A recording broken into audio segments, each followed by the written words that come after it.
اعوذ باللہ من الشیطان الرجیم، بسم اللہ الرحمن الرحیم۔ روزنامہ الفضل انٹرنیشنل بدھ 22 نومبر 2023۔ خطبہ جمعہ بطرز سوال و جواب۔ خطبہ جمعہ فرمودہ 3 فروری 2023 بمقام مسجد مبارک اسلام آباد ٹلفرڈ سرے UK۔ سوال نمبر 1۔ حضور انور ایدہ اللہ تعالی بنصر العزیز نے خطبہ کے عنوان کی بابت کیا بیان فرمایا؟ جواب۔ فرمایا، حضرت مسیح موعود علیہ السلام نے ہمیں قرآن کریم کی عظمت و اہمیت، مقام و مرتبہ کے متعلق اپنے ارشادات اور تصنیفات میں جو عرفان بیان فرمایا ہے اور عطا فرمایا ہے وہ میں آج بیان کروں گا۔ سوال نمبر 2۔ حضور انور ایدہ اللہ تعالی بنصر العزیز نے پاکستان میں علماء کی مخالفت کے حوالہ سے کیا بیان فرمایا؟ جواب۔ فرمایا، اس زمانے میں اللہ تعالیٰ نے حضرت صلی اللہ علیہ وسلم کے غلام صادق علیہ السلام کو قرآن کریم کی اشاعت کے لیے بھیجا ہے، قرآن کریم کی حفاظت کے لیے بھیجا ہے۔ آپ علیہ السلام کو وہ معارف سکھائے ہیں جو لوگوں سے پوشیدہ تھے۔ آپ علیہ السلام کے ذریعے قرآن کریم کے فیض کا ایک چشمہ جاری فرمایا ہے۔ آپ علیہ السلام تو آئے ہی قرآن کریم کی حکومت کو دنیا میں قائم کرنے کے لیے ہیں، لیکن بدقسمتی سے نام نہاد علماء نے آپ علیہ السلام کے دعوے کی ابتدا سے ہی آپ علیہ السلام کی مخالفت اپنا مقصد بنایا ہوا ہے، اور کوئی دلیل اور عقل کی بات سننا نہیں چاہتے اور عوام الناس کو بھی گمراہ کر رہے ہیں۔ خود تو علم و معرفت سے نابلد ہیں، لیکن جس کو خدا تعالیٰ نے اس کام کے لیے بھیجا ہے اس کے راستے میں روکیں کھڑی کرنے کی کوشش کرتے رہتے ہیں، اور اسے یہ لوگ قرآن کریم کی خدمت سمجھتے ہیں۔ پاکستان میں وقتاً فوقتاً ان علماء کو ابال اٹھتا رہتا ہے، اور ان کے ساتھ پھر بعض سستی شہرت حاصل کرنے والے سیاستدان اور سرکاری اہلکار بھی مل جاتے ہیں، اور احمدیوں کو مختلف بہانوں سے ظلموں کا نشانہ بنایا جاتا ہے۔ گزشتہ کچھ عرصے سے پھر یہ لوگ احمدیوں پر تحریف اور توہین قرآن کے من گھڑت مقدمے بنانے کی کوشش میں لگے ہوئے ہیں۔ اللہ تعالیٰ ان کے شر سے بچائے، اور جو احمدی اس غلط اور ظالمانہ الزام میں انہوں نے پکڑے ہوئے ہیں ان کی جلد رہائی کے بھی اللہ تعالیٰ سامان پیدا فرمائے۔ سوال نمبر 3۔ حضور انور ایدہ اللہ تعالی بنصر العزیز نے قرآنی تعلیم کے کامل ہونے کے حوالہ سے کیا بیان فرمایا؟ جواب۔ فرمایا، آپ علیہ السلام فرماتے ہیں کہ میرا مذہب یہی ہے کہ قرآن اپنی تعلیم میں کامل ہے اور کوئی صداقت اس سے باہر نہیں، کیونکہ اللہ جل شانہ فرماتا ہے وَنَزَّلْنَا عَلَيْكَ الْكِتَابَ تِبْيَانًا لِكُلِّ شَيْءٍ۔ النحل آیت 90۔ یعنی ہم نے تیرے پر وہ کتاب اتاری ہے جس میں ہر ایک چیز کا بیان ہے، اور پھر فرماتا ہے ما فرطنا فی الکتاب من شیء۔ الانعام آیت 39۔ یعنی ہم نے اس کتاب سے کوئی چیز باہر نہیں رکھی، لیکن ساتھ اس کے فرماتے ہیں کہ یہ بھی میرا اعتقاد ہے کہ قرآن کریم سے تمام مسائل دینیا کا استخراج و استنباط کرنا اور اس کے مجملات کی تفاصیل صحیحہ پر حسب منشاء الہی قادر ہونا ہر ایک مجتہد اور مولوی کا کام نہیں۔ ہر ایک کو اس کا ملکہ نہیں دیا گیا کہ اس کی تفصیل اور تفسیر بیان کرے اور گہرائی میں جا کر اس کے علم و عرفان کے موتیوں کو نکال کے لائے۔ فرمایا، بلکہ یہ خاص طور پر ان کا کام ہے جو وحی الہی سے بطور نبوت یا بطور ولایت عظمیٰ مدد دیے گئے ہوں۔ سو ایسے لوگوں کے لیے جو استخراج و استنباط معارف قرآنی پر بعلت غیر ملہم ہونے کے قادر نہیں ہو سکتے، یہی سیدھی راہ ہے کہ وہ بغیر قصد استخراج و استنباط قرآن کے ان تمام تعلیمات کو جو سنن متوارثہ متعاملہ کے ذریعہ سے ملی ہیں بلا تأمل و توقف قبول کر لیں۔ فرمایا، اور جو لوگ وہی ولایت عظمیٰ کی روشنی سے منور ہیں اور الا المطہرون کے گروہ میں داخل ہیں، ان سے بلا شبہ عادت اللہ یہی ہے کہ وہ وقتاً فوقتاً دقائق مخفیہ قرآن کے ان پر کھولتا رہتا ہے۔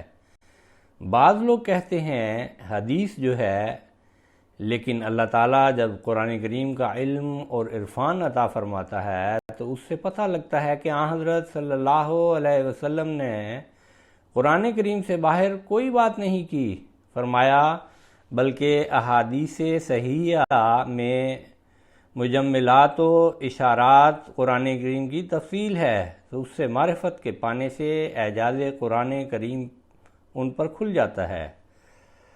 حدیثیں ہیں، ان میں بعض اشارے ایسے ملتے ہیں جس سے بعض آیتوں کی تفسیر تفصیل ملتی ہے اور قرآن کریم کا مضمون ان پر مزید کھلتا ہے۔ سوال نمبر 4، حضور انور ایدہ اللہ تعالی بنصر العزیز نے ہدایت کا اول درجہ قرآن کریم ہے کے حوالہ سے کیا بیان فرمایا؟ جواب فرمایا، حضرت مسیح موعود علیہ السلام فرماتے ہیں، میرا مذہب یہ ہے کہ 3 چیزیں ہیں کہ جو تمہاری ہدایت کے لیے خدا نے تمہیں دی ہیں۔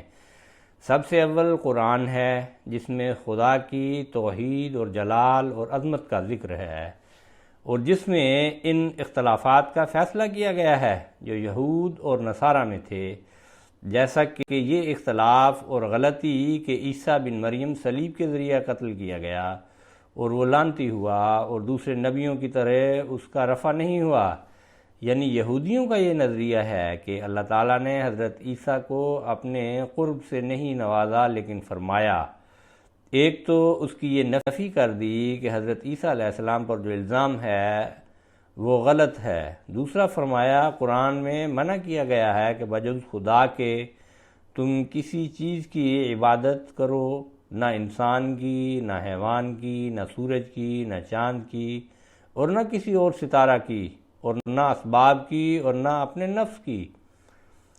ہر قسم کے شر سے قرآن کریم میں اللہ تعالیٰ نے مناہی فرمائی، اس کی تلقین فرمائی اور بڑا کھل کر فرمایا، سو تم ہوشیار رہو اور خدا کی تعلیم اور قرآن کی ہدایت کے برخلاف ایک قدم بھی نہ اٹھاؤ۔ میں تمہیں سچ سچ کہتا ہوں کہ جو شخص قرآن کے 700 حکم میں سے ایک چھوٹے سے حکم کو بھی ٹالتا ہے، وہ نجات کا دروازہ اپنے ہاتھ سے اپنے پر بند کرتا ہے۔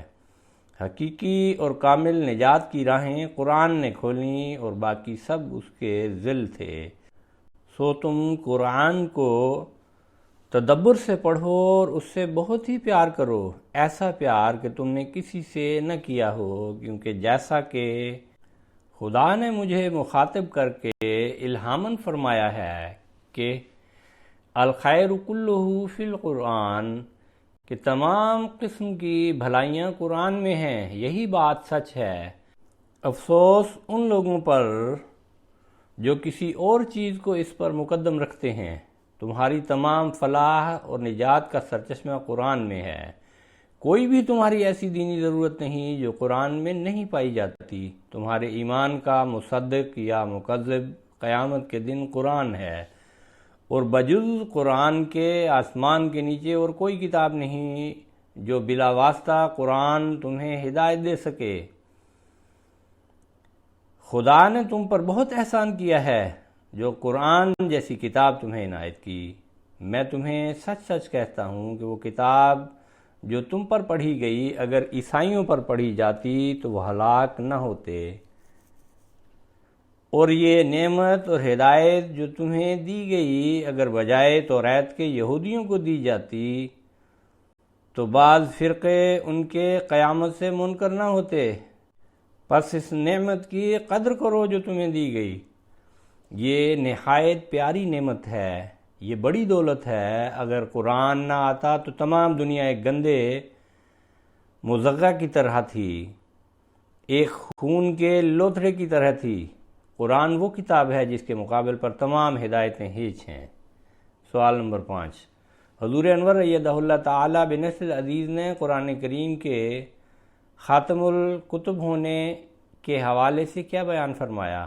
جواب فرمایا، آپ علیہ السلام فرماتے ہیں کہ حضرت صلی اللہ علیہ وسلم خاتم النبیین ہیں اور قرآن شریف خاتم الکتب۔ اب کوئی اور کلمہ یا کوئی اور نماز نہیں ہو سکتی۔ جو کچھ حضرت صلی اللہ علیہ وسلم نے فرمایا یا کر کے دکھایا اور جو کچھ قرآن شریف میں ہے اس کو چھوڑ کر نجات نہیں مل سکتی۔ جو اس کو چھوڑے گا وہ جہنم میں جاوے گا۔ یہ ہمارا مذہب اور عقیدہ ہے۔ ہمیں اللہ تعالیٰ نے وہ نبی صلی اللہ علیہ وسلم دیا جو خاتم المؤمنین صلی اللہ علیہ وسلم، خاتم العارفین صلی اللہ علیہ وسلم اور خاتم النبیین صلی اللہ علیہ وسلم ہے۔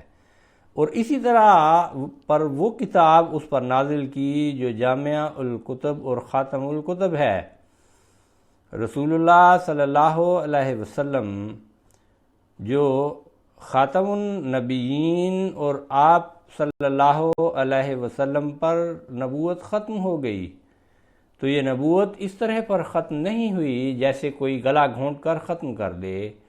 ایسا ختم قابل فخر نہیں ہوتا، بلکہ رسول اللہ صلی اللہ علیہ وسلم پر نبوت ختم ہونے سے یہ مراد ہے کہ طبعی طور پر آپ صلی اللہ علیہ وسلم پر کمالات نبوت ختم ہو گئے، یعنی وہ تمام کمالات متفرقہ جو آدم علیہ السلام سے لے کر مسیح ابن مریم علیہ السلام تک نبیوں کو دیے گئے تھے، کسی کو کوئی اور کسی کو کوئی، وہ سب کے سب حضرت صلی اللہ علیہ وسلم میں جمع کر دیے گئے، اور اس طرح پر تباً آپ صلی اللہ علیہ وسلم خاتم النبیین ٹھہرے۔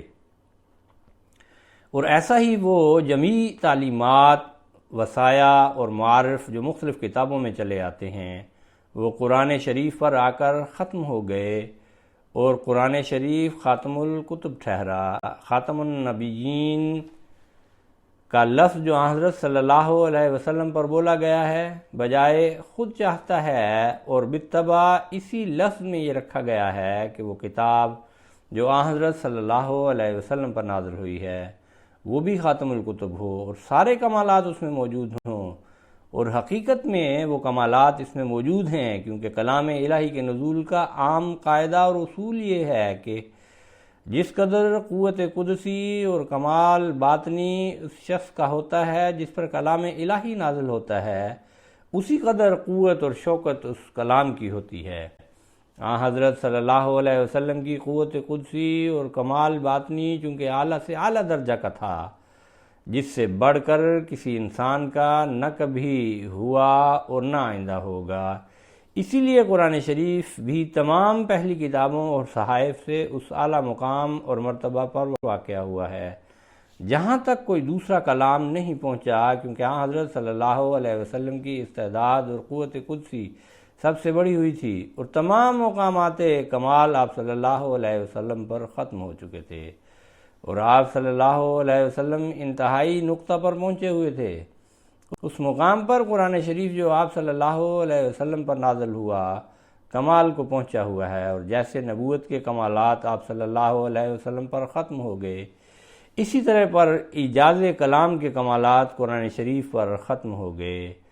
آپ خاتم النبیین ٹھہرے اور آپ کی کتاب خاتم الکتب ٹھہری۔